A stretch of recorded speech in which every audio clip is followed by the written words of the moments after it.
Assalamualaikum warahmatullahi wabarakatuh. Apa khabar semua kawan-kawan? Sihat walafiat. Sentiasa dilindungi Allah daripada bencana dan bahaya.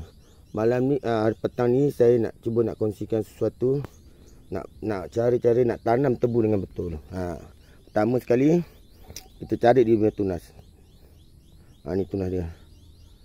Tunas dia. Pastikan tunas tu dia duduk atas, bukan ke bawah ya.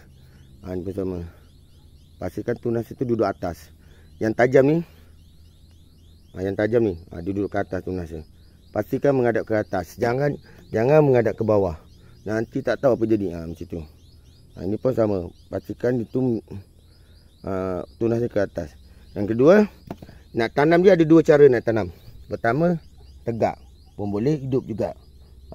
Nak baring macam ni pun, boleh juga. Hidup juga. Baring macam tu.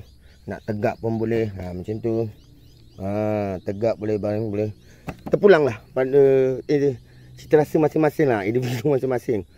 Kalau nak rasa baring, nak baring boleh. Mungkin dia nampak banyak sikit lah.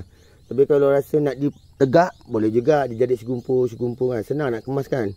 Yang penting tunasnya ke atas. Jangan letak kat bawah. Macam itu saya tanam keliling. Biar dia jadi segumpul kan. Senang nak kemas. Segumpul.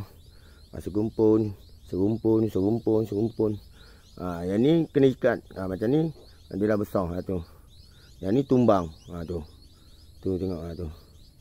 Boleh tak kira macam mana. Yang penting tunas dia mesti kat atas. Okeylah sahabat-sahabat. Izinkan saya mengundur diri dulu. Kalau ada apa-apa nanti pasal tip-tip kebun, macam mana cara-caranya, pengalaman yang saya ada, saya akan kongsikan kepada sahabat-sahabat ya. Saya harap sahabat-sahabat sokonglah channel ni ya, supportlah channel ni, supaya saya lebih semangat nak berkongsikan sesuatu yang baik tentang kebun, tentang pertanian, asas kampung, apa kerja orang kampung. Kita berkongsi bersama, berkongsi pengalaman sambil-sambil tu. Okeylah.